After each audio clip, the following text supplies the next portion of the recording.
Hi, I'm Lauren Hines and I'm a Creative Memories Advisor in Southern California. And today for the Worldwide Virtual Crop, I would like to share with you a few tips on how to change a one-page sketch into a two-page sketch and how to cut the circle so that you can have a two-page layout from one interesting decorative element, which is this fun circle, which I've cut into 4 different pieces. Okay, so let's get started.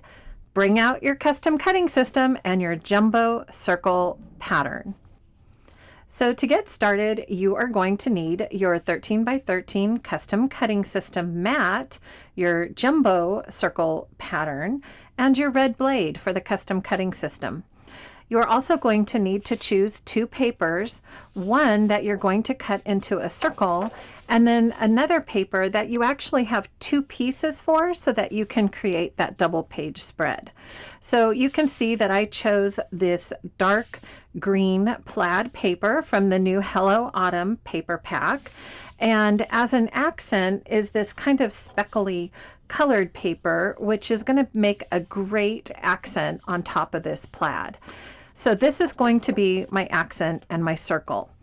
So once you've decided on which paper to use, go ahead and place your paper on your custom cutting system mat. And I always like to take just a minute and line it up on the grid. So this mat, you can see, lines up with a 12 by 12 paper perfectly. And then set your circle pattern in the center of the paper. If you feel more comfortable using the template, then feel free to use that. But I just kind of like to eyeball it when I get started. So to cut this circle, we are going to use the outside track of this jumbo circle pattern piece with our red blade. Now, as always, one of the most important things to do is make sure that these little pegs, these 2 little pegs, are securely in the track that you are working with. So always take a minute, pop that blade in there, and just take a peek under to make sure that it is in the track. Once you're sure that it is, hang on to that jumbo pattern piece and then move your blade around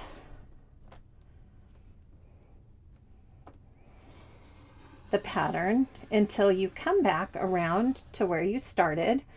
And then I always just like to give it a little twist to make sure that I've cut through the entire piece. And you can see I'm free. So now I have a beautiful custom circle to get started with. So the next thing you're going to need is your 12-inch trimmer. So grab your trimmer and we're going to move on to the next step. Okay, so once you have your trimmer, go ahead and grab your circle, and we're going to use this circle just kind of the same way as if it were a 12 by 12 piece of paper. So we're going to take the edge of the circle and use that to create our measurements. So for the first measurement, what you want to do is line your circle up to the 4-inch mark on your trimmer. Okay, and what you'll notice on the trimmer is you've got guidelines that go all the way down your trimmer. So even though the edge of your circle is all the way down here, you know exactly where the 4-inch mark is because you can just follow the line down. So once you have that on there, I would go ahead and just hold the circle with your fingers and then take your blade, make sure it's securely down, and cut that circle apart. Okay, so now you have 2 pieces to your circle. The next part you want to do is using your straight edge of the circle, go ahead and put that up to the top of your trimmer. And once again, we're using the edge of the circle to line up on your trimmer at this time 4.5. Okay, so we're going to be in between the 4 and the 5. And we're going to line the edge, make sure you're flat up against the top, and we're going to line up the edge of our circle right at the 4.5-inch mark. With that at the top, we're going to bring the trimmer down and cut that section apart. We're going to repeat the very same thing with the smaller piece of the circle. So all the way up to the top, and then we're going to measure to 4.5. This time we can use the edge of the circle right at the 4.5 inch mark and cut that apart.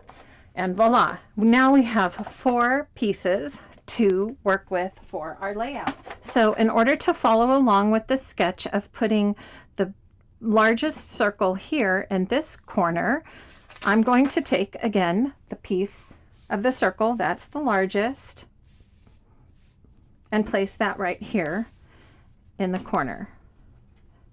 Then I'm going to take the other half of that circle and place it in this bottom corner. I'm also going to take the 2 smaller pieces that I cut apart for this circle pattern. Let me move this here so you can see it. And I'm going to put the smaller piece over here in this corner and the larger piece in this corner.